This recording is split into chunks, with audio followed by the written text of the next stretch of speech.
गणित विषय की क्लास में आप सभी का हार्दिक स्वागत है।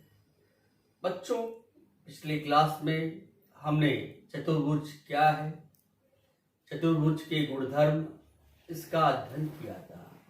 आज इसी चतुर्भुज से संबंधित प्रश्न संग्रह 38 इसका अध्ययन करेंगे। तो आइए शुरुआत करते हैं। प्रश्न संग्रह 38 का सवाल क्रमांक 1। बच्चों, सवाल क्या है, पहले हम सवाल देखते हैं। पहला प्रश्न है, चतुर्भुज एक्स वाई जेड डब्ल्यू खींचो। चतुर्भुज का नाम क्या दिया है? X Y Z W. उसके मापों के आधार पर नीचे दिए गए प्रश्नों का उत्तर लिखना है। हमने खींचा है चतुर्भुज एक्स वाई जेड डब्ल्यू। अब इस आकृति के आधार पर 6 प्रश्न पूछे गए हैं। हम प्रत्येक प्रश्न का उत्तर क्रमबद्ध ढंग से अध्ययन करेंगे। पहला प्रश्न क्या है, देखिए, सम्मुख कोणों की जोड़ियां। सम्मुख मतलब आमने सामने के कोण। सम्मुख कोण मतलब क्या है? आमने सामने के कोण। इस आकृति में सम्मुख कोण कौन कौन से, आइए देखते हैं। कोण x का सम्मुख कोण क्या है? कोण z। आमने सामने के कोण। और दूसरा है कोण y के सामने का है w। यहां पे देखिए दूसरा कोण है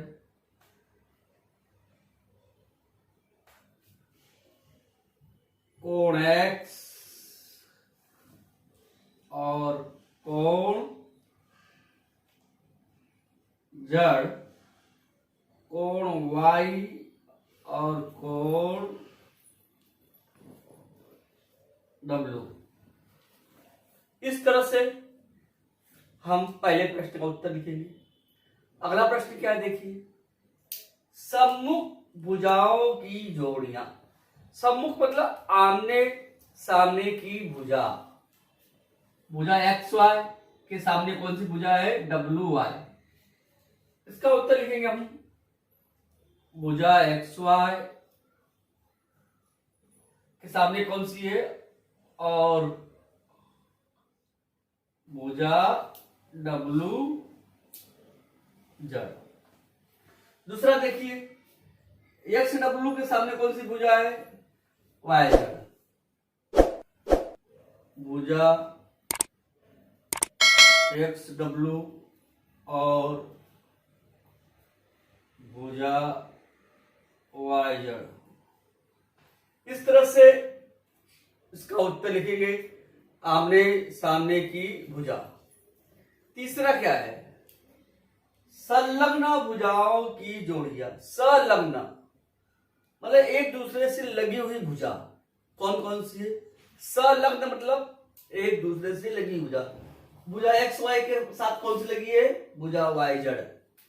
देखिए यहां पर भुजा एक्स वाई और भुजा वाई जेड। अब वाई जेड के साथ कौन सी भुजा संलग्न है? Z W. भुजा वाई जेड और भुजा जेड डब्ल्यू। जेड डब्ल्यू के साथ क्या संलग्न है? भुजा जेड डब्ल्यू और भुजा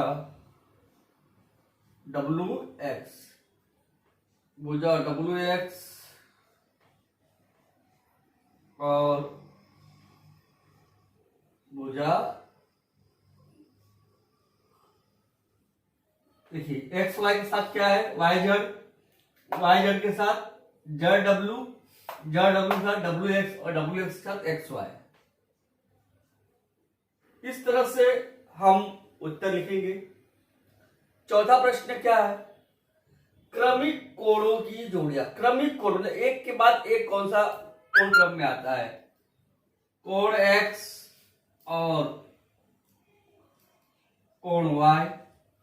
कोण y के बाद कौन सा है? कोण y और कोण z। कोण z और कोण w। कोण w और कोण x।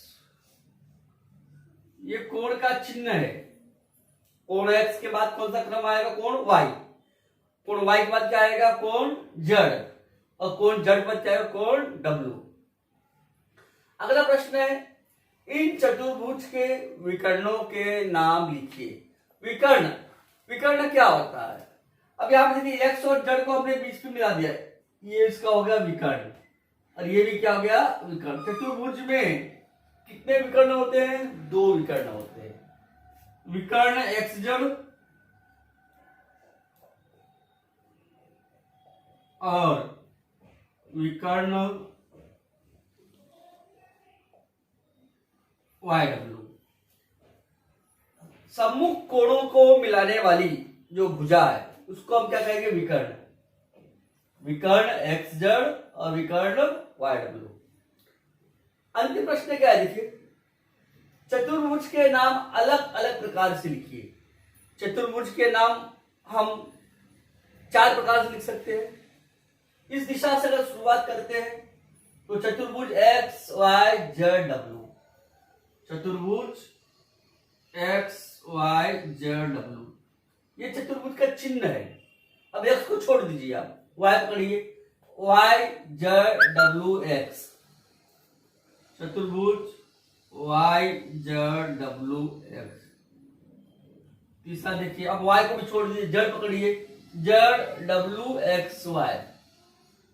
z w x y। अब z को भी छोड़ दीजिए, अब w पकड़िए, w x y z। चतुर्भुज w x y z। इस तरह से हम चतुर्भुज का नाम 4 प्रकार से लिख सकते हैं। हमने इस दिशा की ओर से इस तरह से चले, आप ऐसे भी चल सकते हो, x y x w z y, w z y x। इस तरह से जाएंगे तो हम लिख सकते हैं।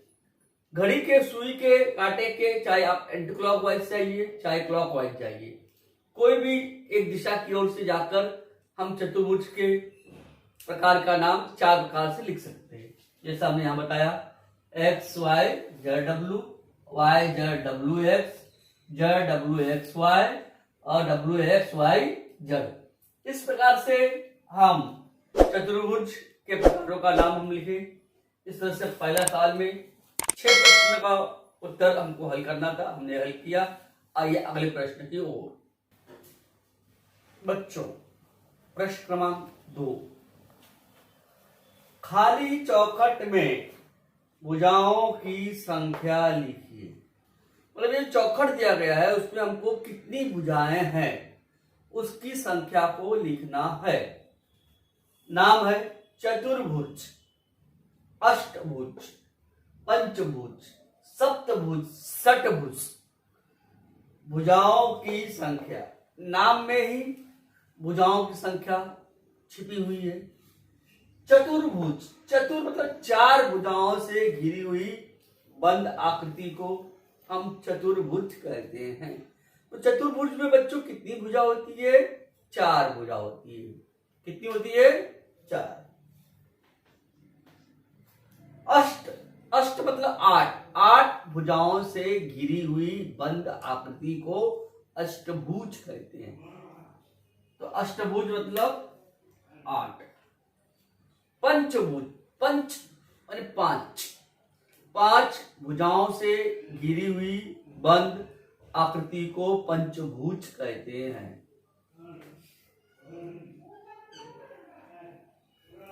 सप्तभुज, 7 भुजाओं से घिरी हुई आकृति को सप्तभुज कहते हैं।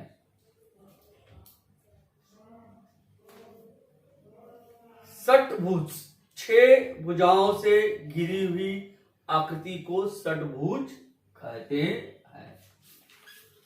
तो बच्चों, देख लीजिए पुनः एक बार। बच्चों, चतुर्भुज में 4 भुजा, अष्टभुज में 8 भुजा, पंचभुज में 5 भुजा, सप्तभुज में 7 भुजा और षटभुज में 6 भुजा। इसके बाद बच्चों तीसरा प्रश्न और चौथा प्रश्न, यह एक्टिविटी प्रश्न है, वो आपको करना है, उसको हल करना नहीं है, केवल क्या करना है, उपक्रम है वो आपको करके देखना है। अब आइए पांचवा सवाल, उसको हम हल करेंगे। तीसरा और चौथा प्रश्न आपको एक्टिविटी प्रश्न है, वो आपको प्रत्यक्ष रूप से उसको करना है, उसको हल नहीं करना है। अब हम पांचवें सवाल की ओर बढ़ते हैं। बच्चों, पांचवा प्रश्न क्या है, देखिए।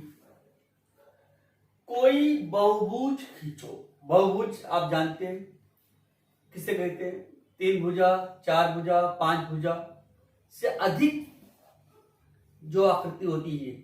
3 भुजा त्रिभुज, 4 भुजा चतुर्भुज, 5 भुजा पंचभुज, पंचभुज 6 भुजा षटभुज, मतलब कि 3 या 4 से अधिक 5 भुजाओं वाली आकृति, 5 या उससे अधिक भुजाओं वाली आकृति को हम बहुभुज कहते हैं। संलग्न आकृति में दिखाए अनुसार उसका त्रिभुज जैसी आकृतियों में विभाजन करो। निर्धारित करो कि बहुभुज के सभी कोणों के मापों का योगफल कितना होता है। अब हमने यहाँ पर एक बहुभुज बनाया, कितनी भुजा देखिए बच्चों, पहले आप, ये एक भुजा, ये दूसरी भुजा, तीसरी, चौथी, पांचवी और ये छठवीं भुजा। कुल कितनी भुजा है बच्चों, यहाँ पर 6 भुजा है। कितनी भुजा है, 6। यानी यह आकृति का नाम हमारा हो गया षटभुज। क्या हो गया है, षटभुज। बहुभुज में त्रिभुजों की संख्या, इसमें कितने त्रिभुज बने, हमने हरे रंग से लाइन खींचा, देखिए एक त्रिभुज, ये दूसरा त्रिभुज, तीसरा त्रिभुज और ये चौथा। इस आकृति में कितने त्रिभुज बन गए, 4। बहुभुज में त्रिभुजों की संख्या है 4। त्रिभुज के तीनों कोणों के मापों का योगफल कितना होता है बच्चों, 180 अंश। यहां लिखेंगे 180 अंश। अब यहां पर इस आकृति में, इस बहुभुज में 4 त्रिभुज है, तो चारों त्रिभुज के कोणों के मापों का योगफल कितना होगा। चारों त्रिभुज के सभी कोणों के मापों का योगफल निकालने के लिए 4 गुणे 180 अंश, जब गुणा करेंगे तो 720 आएगा। क्यों, 18 चौक 72 और शून्य का शून्य, 720 अंश।